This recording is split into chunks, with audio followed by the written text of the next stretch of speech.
उत्सव कथाओं में आपका खूब खूब स्वागत है। आज हम गीता जी के अध्याय 2 का श्लोक 24 से पठन प्रारंभ करते हैं। क्योंकि यह आत्मा अक्षेद्य है, यह आत्मा अधाय है, यह अक्लेद्य है और निसंदेह अशोष्य है तथा यह आत्मा नित्य, सर्वव्यापी, अचल, स्थिर रहने वाला और सनातन है। यह आत्मा अव्यक्त है, यह आत्मा अचिंत्य है और यह आत्मा विकार रहित कहा जाता है।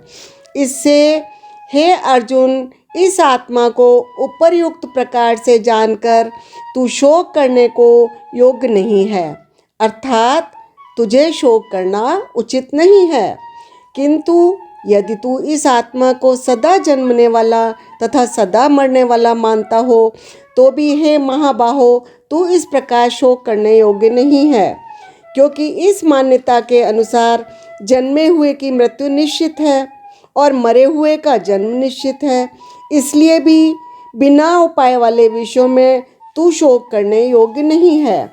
हे अर्जुन, संपूर्ण प्राणी जन्म से पहले अप्रकट थे और मरने के बाद भी अप्रकट हो जाने वाले हैं, किंतु बीच में ही प्रकट हैं।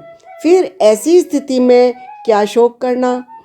कोई एक महापुरुष ही इस आत्मा को आश्चर्य की भांति देखता है, वैसे ही दूसरा कोई महापुरुष ही इसके तत्व का आश्चर्य की भांति वर्णन करता है तथा दूसरा कोई अधिकारी पुरुष ही इसे आश्चर्य की भांति सुनता है और कोई कोई तो सुनकर भी इसको नहीं जानता। हे अर्जुन, यह आत्मा सबके शरीरों में सदा ही अवध्य है। इस कारण संपूर्ण प्राणियों के लिए तू शोक करने योग्य नहीं है तथा अपने धर्म को देखकर भी तू भय करने योग्य नहीं है, अर्थात तुझे भय नहीं करना चाहिए। क्योंकि क्षत्रिय के लिए धर्मयुक्त युद्ध से बढ़कर दूसरा कोई कल्याणकारी कर्तव्य नहीं है।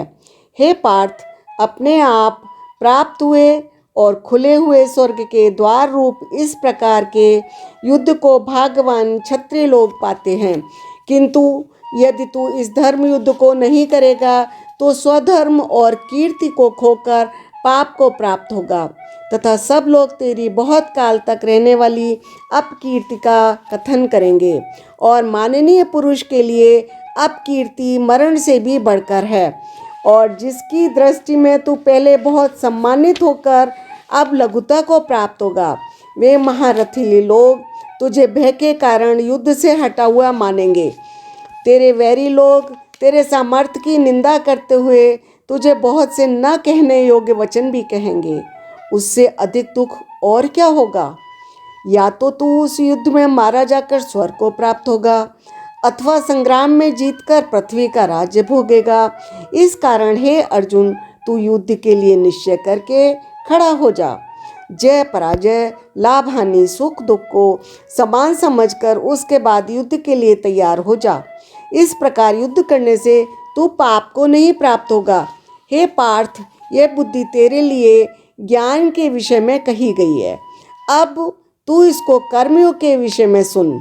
जिस बुद्धि से युक्त हुआ तू कर्मों के बंधन को भली भांति त्याग देगा, अर्थात सर्वथा नष्ट कर डालेगा। इस कर्मयोग में आरंभ का अर्थात बीज का नाश नहीं है, उल्टा फल रूप दोष भी नहीं है, बल्कि इस कर्मयोग रूप धर्म का थोड़ा सा भी साधन जन्म मृत्यु रूप महान भय से रक्षा कर लेता है।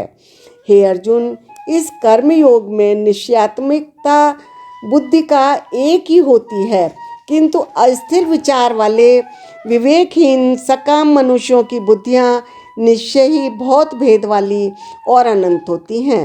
हे अर्जुन, जो भोगों में तन्मय हो रहे हैं, जो कर्मफल के प्रशंसक वेद वाक्यों में प्रीति रखते हैं, जिनकी बुद्धि में स्वर्ग ही परम प्राप्य वस्तु है और जो स्वर्ग से बढ़कर दूसरी कोई वस्तु ही नहीं है, ऐसा कहने वाले हैं, वे अविवेकी जन इस प्रकार की जिस पुष्पित अर्थात दिखाऊ शोभायुक्त वाणी को कहा करते हैं, जो कि जन्म रूप कर्म फल देने वाली एवं भोग तथा ऐश्वर्य की प्राप्ति के लिए नाना प्रकार की बहुत सी क्रियाओं का वर्णन करने वाली है, उस वाणी द्वारा जिनका चित्त हर लिया गया है, जो भोग और ऐश्वर्य में अत्यंत आसक्त हैं, उन पुरुषों की परमात्मा में निश्चयात्मिका बुद्धि नहीं होती।